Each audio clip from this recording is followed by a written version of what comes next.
त्यांना clean chit दिल्याची चर्चा होते। यात महत्त्वाचा मुद्दा आहे, कळीचा मुद्दा आहे की धर्मसत्तेनं राजसत्तेच्या पाठीमागे उभं राहण्याची पहिली वेळ नाहीये, पण तू कसं बघतोस याकडे? विशाल, हे अगदी खरं आहे। धर्मसत्तेनं राजसत्तेच्या मागे उभं राहण्याची ही काही पहिली वेळ नाहीये।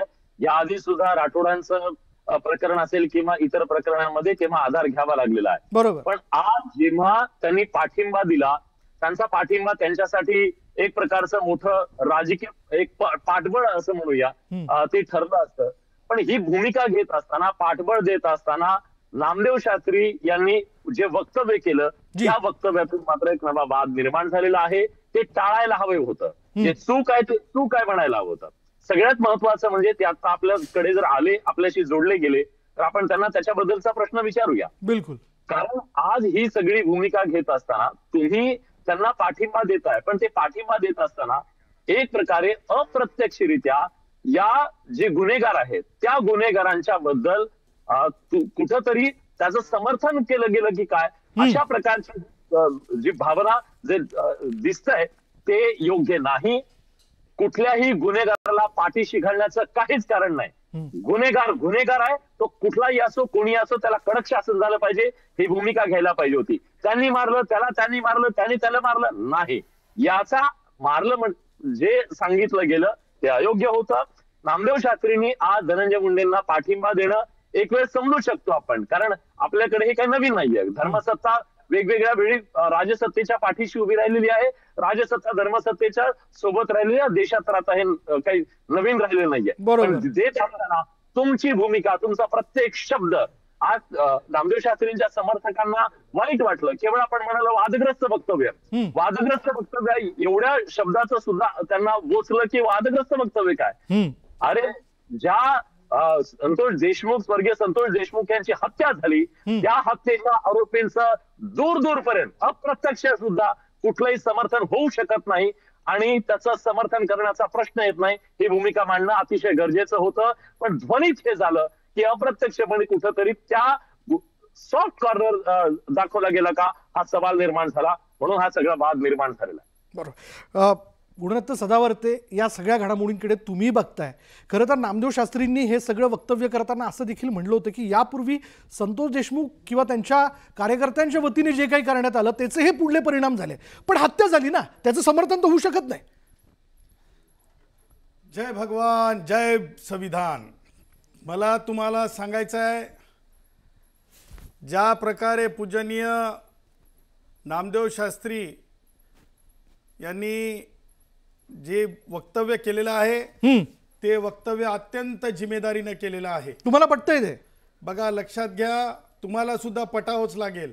तुम्ही माध्यमातली माणसं, तुमचं स्टेरिओटाइप एक माइंड बनलेलं असतंय, त्या माइंडनुसार तुम्ही बोलता। त्याच प्रकारे ते कसं एखाद्या वेळेस त्रेस्त म्हणून पाहताना तुम्हाला तसं वाटतही असेल, परंतु जेव्हा धर्माचा विचार येतो, यदा यदा ही धर्मस्य, लक्षात घ्या, त्यावेळेस आपण एक गोष्ट प्राखर्यानं लक्षात ठेवली पाहिजे की जेव्हा म्हणजे केवळ आणि केवळ शास्त्रीजींनी फॅक्ट्सवर, आणि त्याच्याही पुढे जाऊन सांगतो मी सन्माननीय बडे साहेबांना की त्याची जोड आहे कायद्यासोबत सुद्धा।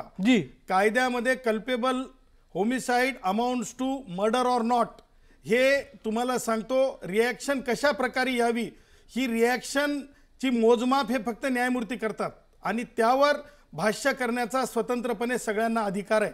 त्याच्यामुळे शास्त्रीजींनी सन्मान म्हणजे अत्यंत पूजनीय शास्त्रीजींनी जर सांगितलं असेल फॅक्टवर एखादं उदाहरण देऊन, तर त्याच्यात काहीही गैर नाही। मी शास्त्रीजींच्या वक्तव्याचं डंके की चोट पे पूर्ण समर्थन करतो। मी पूर्ण त्यांच्या वक्तव्याचं समर्थन करतो, त्याचं कारण जोडून पुढे सांगतो 30 सेकंदामध्ये। ही पहिली वेळ नाही की आमच्या वंजारी भावांना, तुम्हाला सांगतो, मग पोलीस कॉन्स्टेबल असेल, मग वाल्मिक कराड साहेब असतील, मग धनंजय मुंडे साहेब असतील, हे तर आत्ताचा काळ आहे। परंतु तुम्हाला सांगतो, एका आरक्षणाच्या केसमध्ये मी दस्तूरखुद भगवान बाबाला स्वतःचं लिंग छेदन करावं लागलं होतं। या धस सारखेच विचाराचे लोक होते, या जरंग्यासारख्या विचाराचे लोक होते। त्याच्यामुळे कायदेशीर दृष्ट्या फॅक्टवर जर शास्त्रीजी बोललेत, त्या गोष्टीचं समर्थनच व्हायला पाहिजे, त्याचं माध्यमांनी सुद्धा राजकारण करू नये आणि राजकीय पुढाऱ्यांनी त्या आधारावर स्वतःच्या पोळ्या भाजण्याचं काम करू नये. बिलकुल, आम्ही राजकारण करत नाही, पण आम्ही एका गोष्टीला सहमत आहोत आणि ठाम आहोत आमच्या भूमिकेवर की धर्म जात यापेक्षाही माणसाचा जीव महत्वाचा आहे. गुणरत्न सदावर्तेजी, पण चला हा मुद्दा माझे सहकारी विलास बडे यांना पटलेला दिसत नाही. विलास, अजिबात नाहीये. ज्या भगवान बाबांच्या बद्दल त्यांनी संदर्भ दिला ना, ते भगवान बाबा अग्निपरीक्षेला सामोरे गेलेले होते. आणि गुणरत्न सदावर्ते सरांना मला एक सांगायचं आहे की जेव्हा एक आपण भूमिका मांडतो, न्यायाचार्य आहेत शास्त्रीजी, न्यायाचार्य आहेत, त्यामुळे त्यांची भूमिका ही न्यायाची बाजूने असली पाहिजे. ज्या घराचा करता गेलेला आहे, ज्या घराचा माणूस गेलेला आहे, त्या घरात मध्ये आज दुःख आहे, त्याच्याबद्दलची संवेदना आज प्रत्येकाच्या मनात आहे. माणूस म्हणून ती संवेदना असणं गरजेचं आहे. आणि निश्चितपणे ही दूर दूरपर्यंत, आधी पण म्हणाल, दूर दूरपर्यंत सदावर्ते साहेब तुम्ही वकील म्हणून बाजू मांडू शकता. एखाद्या आरोपीला तुम्हाला सोडवायचं असेल तर तुम्हाला त्याची बाजू मांडावी लागेल. पण वकील आणि न्यायाधीश मध्ये फरक आहे, न्यायाचार्यामध्ये फरक आहे. मला हा फरक गुणरत्न सदावर्ते साहेबांनी एखादी भूमिका मांडणं मान्य आहे ना, ते वकील आहेत, ते त्यांचं प्रोफेशन असू शकतं, त्यांच्या आशिलाला निर्दोष सोडवण्यासाठी ते कोर्टात भांडू शकतात. बरोबर, आताही करतात ते न्यायाचार्य म्हणून. दुसरं विशाल, मला एक सांगायचं ह्या सगळ्यामध्ये की धनंजय मुंडे आज भगवानगडाच्या आश्रयाला का गेले, हा सवाल सुद्धा चर्चेला येणं गरजेचं आहे. मला वाटतं की नामदेव शास्त्री सुद्धा आपल्यासोबत थोड्या वेळात जोडले जाणार आहेत, आपण त्यांना तो प्रश्न विचारू. पण आज या निमित्तानं जी चर्चा सुरू झालेली आहे, धनंजय मुंडे राजकीय दृष्ट्या संकटात सापडलेले आहेत. ते शिर्डीतल्या भाषणात असं म्हणाले की मी मागे बघतोय तेव्हा फक्त काळोख दिसतोय. ही राजकीय परिस्थिती आहे, ते राजकीय संकटात आहेत. मग आज त्यांची ती अग्निपरीक्षा आहे, त्या अग्निपरीक्षेला त्यांना सामोरं जावं लागतंय. या सगळ्या अग्निपरीक्षेमध्ये त्यांनी सुद्धा ही स्पष्ट भूमिका आतापर्यंत घेतलेली आहे की जे दोषी असतील त्यांच्यावर कठोर कारवाई करा. मग तीच भूमिका जर नामदेव शास्त्री यांनी घेतली असती तर वाद निर्माण होण्याचं काही कारण नव्हतं. आणि सगळ्यात महत्वाचं म्हणजे कुठलाही गड कुठल्या जाती धर्माचा असू शकत नाही. राजकीय राजकारणाच्या जातीपातीच्या पलीकडे जाऊन आपण सगळ्यात महत्वाचं म्हणजे माणूस आहोत. आणि यामध्ये स्पष्टपणे ही भूमिका घेणं गरजेचं आहे की जो दोषी आहे कोणीही असो, बऱ्याचदा असं होतं की ते आहेत त्यांना शिक्षा नाही, जे न्यायपालिका म्हणेल हा दोषी आहे त्याला कठोरातली बरोबर त्या निर्णयाची वाट बघायला पाहिजे. विलास, आपल्या बरोबर स्वर्गीय संतोष देशमुख यांचे बंधू धनंजय देशमुख देखील चर्चेमध्ये सहभागी होतात. धनंजय देशमुख, नामदेव शास्त्रींनी आज ज्या पद्धतीने धनंजय मुंडेंचं समर्थन केलं किंवा त्यांच्या पाठीशी उभे राहिले, तर त्यांनी अप्रत्यक्षपणे गुन्हेगारीचं समर्थन केलं असं तुम्हाला वाटतं का? यावर मी मगाशीच प्रसारमाध्यमांना बोललेलो आहे. मला यावर एक समर्पक शब्दात बोलायचं आहे की ज्या मंत्री महोदयांनी त्यांचा जो काही विषय सांगितला महंतांना, नामदेव महाराज शास्त्री यांना, त्यांना त्यांच्या बाजूने सांगण्यापेक्षा त्यांना दोन्ही बाजू सांगायला पाहिजे होत्या.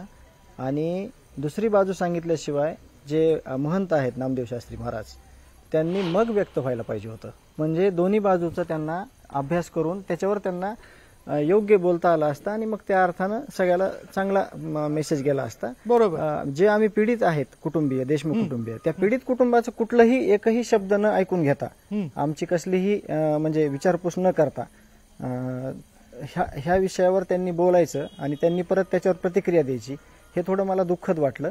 कारण का संप्रदायामध्येच आमचं कुटुंब आहे, आमचे मामा आहेत, बरोबर, घराजवळच विठ्ठल रुक्मिणीचं मंदिर आहे आणि भगवानगडावर देखील मी माझं कुटुंब येत होतो तिथं, बरं का. तर माझं असं म्हणणं आहे की त्यांनी दोन्ही बाजू ऐकून घ्यायला पाहिजे होत्या.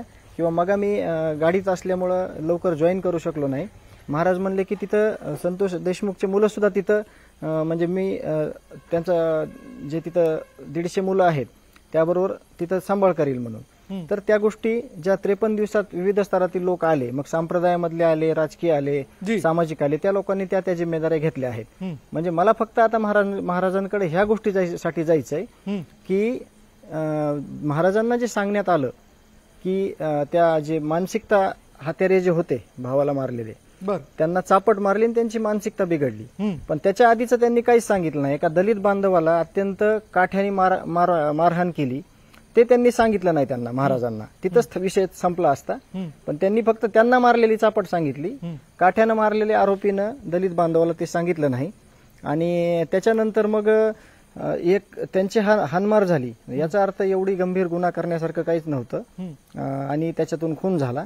अत्यंत चुकीच्या पद्धतीनं स्पष्टीकरण देण्यात आलं.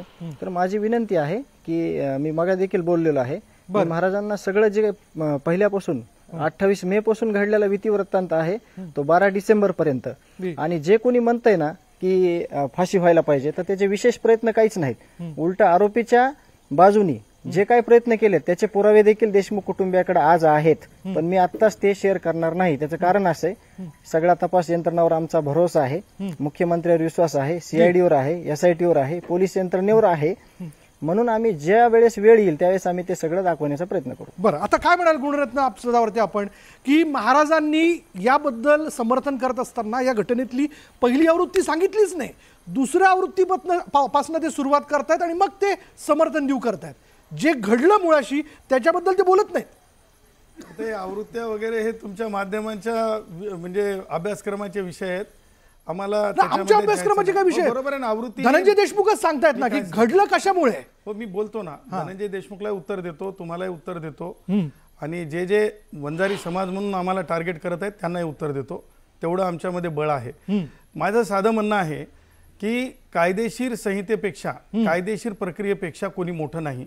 हे जरी सत्य 100% सत्य असलं तरी तुम्हाला एका गोष्टीचं भान ठेवावं लागेल की नामदेव शास्त्रीजी पूजनीय यांनी ज्या प्रकारचं वक्तव्य केलेलं आहे ते वक्तव्य फॅक्ट पुढे ठेवण्याचा प्रयत्न केलेला आहे. त्यांनी काय निर्दोष सोडले का? त्यांनी काय सांगितलंय का की फाशी देऊ नका? त्यांनी काय सांगितलंय का न्यायाधीशांनी असं करू नये? ज्या प्रकारे सो कॉल्ड सामाजिक कार्यकर्त्या आणि ते सांगत होत्या की दवाखान्यामध्ये असं आहे तर दवाखान्यात ह्या वार्डमध्ये ॲडमिट करू नका. कुणीतरी सांगत होतं त्या जरंगेच्या याच्यातलं कळपातलं, ते सांगत होतं की जामीन झाला, म्हणजे न्यायालयाला सुद्धा थ्रेट. आम्ही म्हणजे नामविस्ताराच्या आंदोलनात पॅन्थरचे म्हणजे 90 मधले माणसं आहोत. त्याच्या अगोदरही आम्हाला विसरूट नव्हतं. तेव्हापासून जे आहेत आम्ही अन्याय अत्याचार पाहतो. मग ते अन्याय अत्याचार म्हणजे गौतम वाघमारेपर्यंत असेल किंवा मवाड्यांची हत्या असेल किंवा जे काही अन्याय अत्याचार झाले त्याच्यामध्ये आम्ही ठामपणे उभं राहिलेली माणसं आहोत. याचा अर्थ तुम्ही म्हणजे कायदेशीर जर एखादे संत बोलले, एखादी फॅक्ट सांगितली, म्हणजे रिफॉर्मेटिव्ह थेरी आहे या देशाच्या, संविधानाचं मूलतत्व काय, बेसिक प्रिन्सिपल ऑफ कॉन्स्टिट्यूशन काय? तुम्हाला आज मी परत प्रश्न विचारतो, ह्याचं उत्तर सुद्धा कुणी द्यावं की बेसिक प्रिन्सिपल ऑफ कॉन्स्टिट्यूशन जे आहे रिफॉर्मेटिव्ह थेरी आहे. आणि जोपर्यंत एखादा माणूस अपराधिक म्हणजे न्यायाधीश डिक्लेअर करत नाहीत तोपर्यंत जर तुम्ही शास्त्रीजींना म्हणत असाल, शास्त्रीजींच्या तोंडी टाकत असाल की त्यांनी अमुक म्हणलं पाहिजे, टमुक म्हणलं पाहिजे, तुमच्यापेक्षा शास्त्रीजी खूप मोठे, जे कोणी टीका करतायत खासदार असतील किंवा जे कोणी जरंगे असेल, मी स्पष्टपणे सांगतो की ह्या टीकांचं आमच्यासमोर केराचं मोल आहे. कारण शास्त्रीजींचा अभ्यास आणि गडाचं प्रमुख पद हे अन्यसाधारण आहे. हे एखाद्या म्हणजे एक खूप मोठी पदवी आहे आणि त्या दर्जाच्या माणसांना तुम्ही शहाणपण शिकवत बसू नये. कुणी शहाणपण शिकू नये, ते सहन केलं जाणार नाही. बरं, ठीक आहे. या चर्चेमध्ये आपल्याबरोबर सहभागी होत आहेत RPI खरात गटाचे सचिन खरात. मी आपल्याकडे येतो. सचिन खरात, काय म्हणाल? आतापर्यंत गुणरत्न सदावर्ते यांचं बोलणं आपण ऐकलं, आपली काय प्रतिक्रिया? मला आत्ताच 1 मिनिट त्यांचं ऐकायला मिळालं. मुळात प्रथम जर आज नामदेव शास्त्री यांनी जे वक्तव्य केलं आहे की मी मंत्री धनंजय मुंडे यांच्या पाठीमागे खंबीरपणे उभा आहे आणि आरोपींची मानसिकता तपासायला हवी असं हे आश्चर्यचकित करणारं वक्तव्य आहे.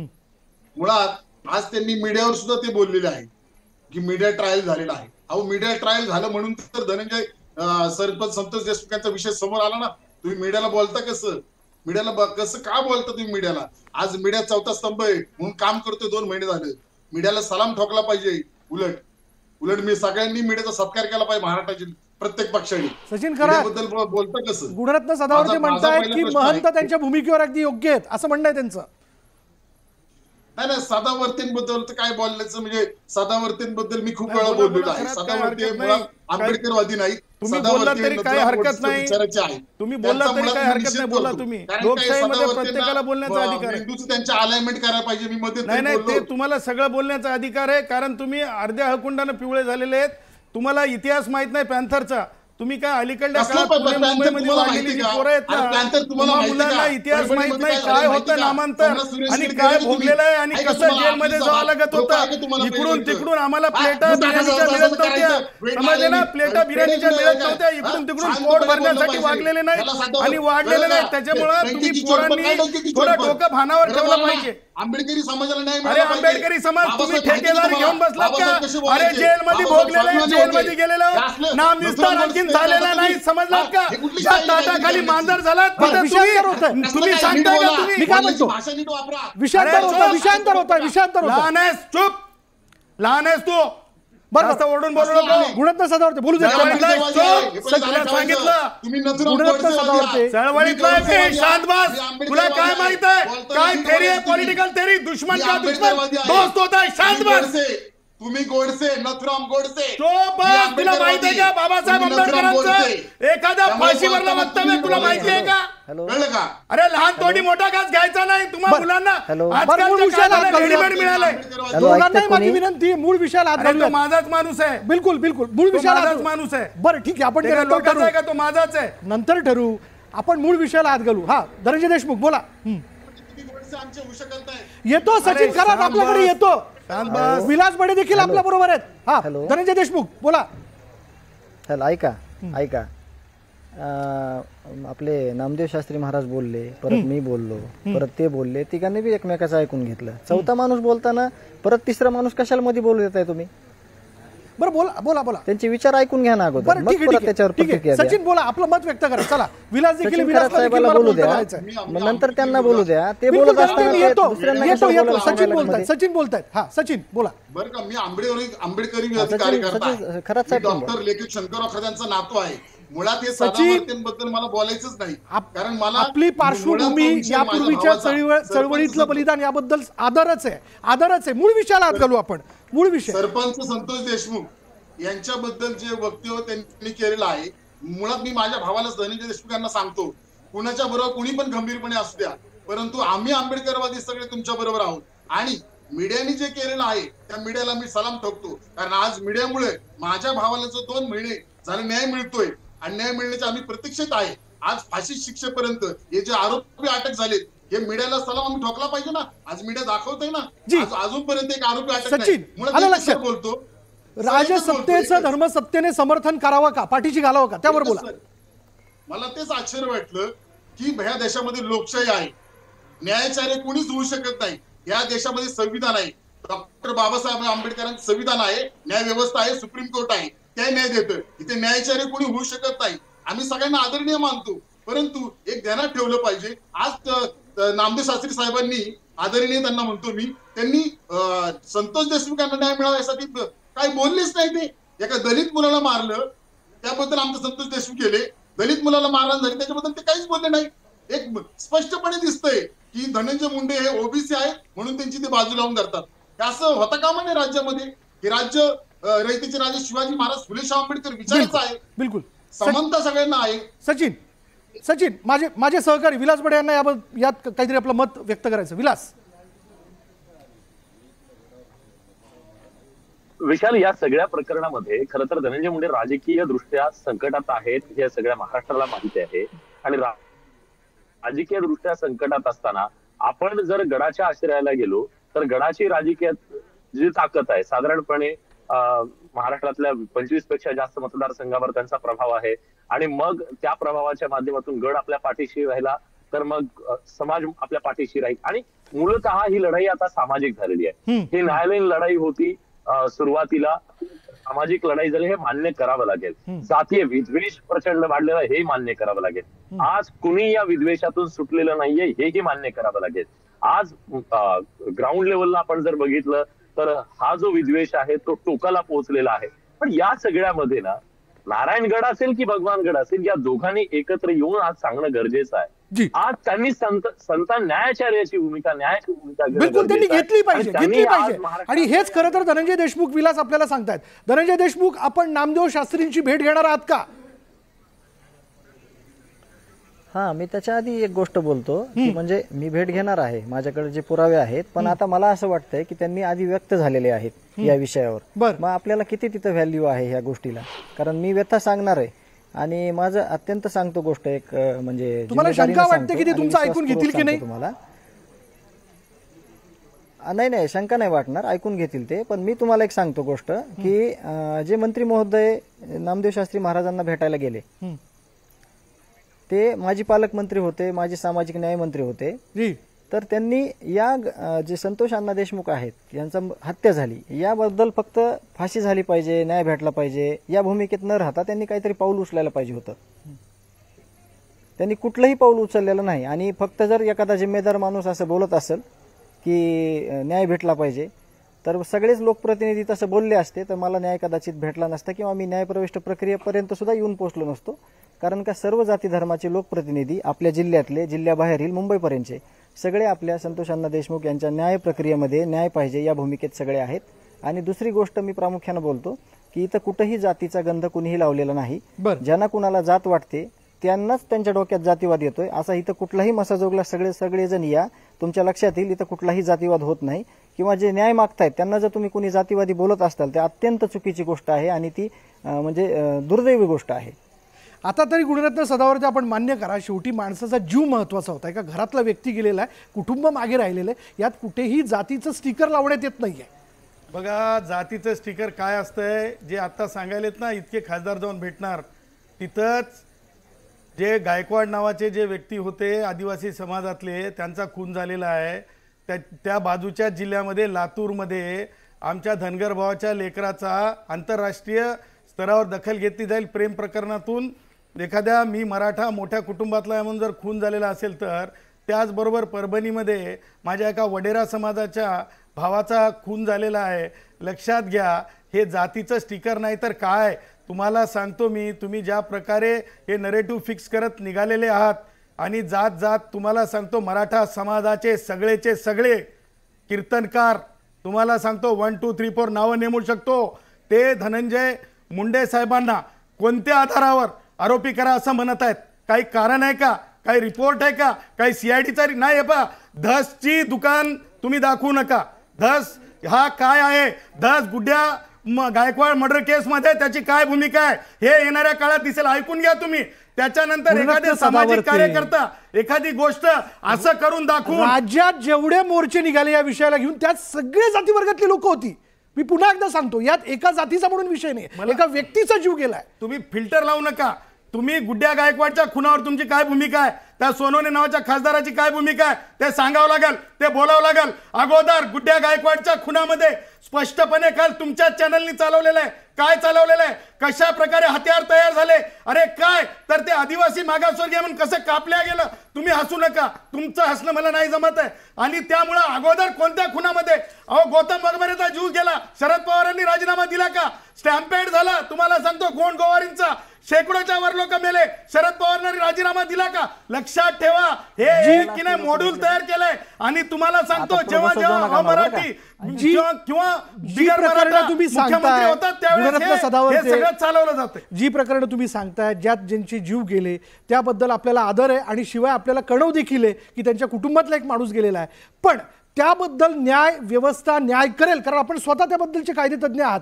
तुम्ही ती बाजू लावून धरणार आहात. पण इथं मुद्दा आहे की कुठल्या फॅक्टवरती नामदेव शास्त्री हे धनंजय मुंडेंची पाठराखण करतात. सचिन खरा त्यांच्याकडे जातो. सचिन, मुळात मी तेच सांगितलं की मुळात महाराष्ट्र राज्य रयतेचे राज्य शिवाजी महाराज संभाजीराजे फुले आंबेडकर यांच्या विचाराचं आहे. विलास बडे सरांनी अत्यंत सुंदर सांगितलं की न्याय मिळाला पाहिजे. कोणाचीही कुठल्याही आरोपीची, कुठल्याही जाती धर्माचा आरोपी असू द्या, त्याची आरोपीची साईड घेता कामा नये. मुळात हे अत्यंत चुकीचं आहे. हे महाराष्ट्राला न शोभणार आहे. कुणीही कधीच साईड घेऊ नये, हे आमचं स्पष्ट पहिल्यांदा मत आहे. डॉक्टर बाबासाहेब आंबेडकर म्हणतात की गुलामाला गुलामाची जाणीव करून द्या तरच तो बंड करतो. आज अशी परिस्थिती निर्माण झालेली आहे. आम्ही मोर्चे काढलेत. धनंजय देशमुख साहेबांना माहिती आहे, मी त्यांच्याबरोबर राज्यभर होतो. आम्ही राज्यभर फिरतोय ना की न्याय मिळाला पाहिजे. आज देवेंद्र फडणवीस साहेबांना आपल्या मदतीतून मी विनंती करतोय, अजूनपर्यंत भेट घेतली नाही. कृष्ण आंधळेला अजूनपर्यंत अटक केलेली नाही. अजून त्या दलित मुलाचं अॅट्रॉसिटीचं प्रकरण अजून लावून धरलेलं नाही. भरपूर गोष्टी सांगण्यासारख्या सर सांगायला गेलं तर अजूनपर्यंत माझं मत की कोणत्याही प्रकारे न्याय मिळालेला नाही. स्पष्टपणे दिसते. वाल्मिक कराडवर 302चा गुन्हा दाखल केलाय का नाही केला अजूनपर्यंत? खंडणीपासून या केसची सुरुवात झाली, का नाही गुन्हा दाखल केला वाल्मिक कराडवर?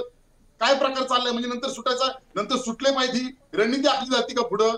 आमचाच प्रश्न आहे की सगळ्या आरोपींना कठोर शिक्षा झाली पाहिजे, फाशी शिक्षा झाली पाहिजे. थोडक्यात विलासकडे जाऊयात. सचिन, विलासकडे जातो. विलास. विशाल, गेल्या काही वर्षांमध्ये आपल्या देशात आणि राज्यामध्ये एक अतिशय वाईट प्रथा आणि परंपरा निर्माण होतीये. कोण कुठल्या जातीचा आहे याच्यावरून आपल्या भावना ठरायला लागलेल्या आहेत. माझ्या सोयीचा आहे का नाही याच्यावरून माझ्या भावना ठरतायत. हे किती दुर्दैव आहे. माणूस पण आपण हरवून बसलेलो आहे हे यातून समोर येत आहे. खरं तर बलात्कार झाला तर तो कुठल्या जातीचा आहे, करणारा कुठल्या जातीचा आहे यावर जर आमच्या भावना ठरत असतील आणि मग जर गुन्हेगारांना अशा प्रकारे पाठीशी घातलं जात असेल तर हे किती दुर्दैव आहे.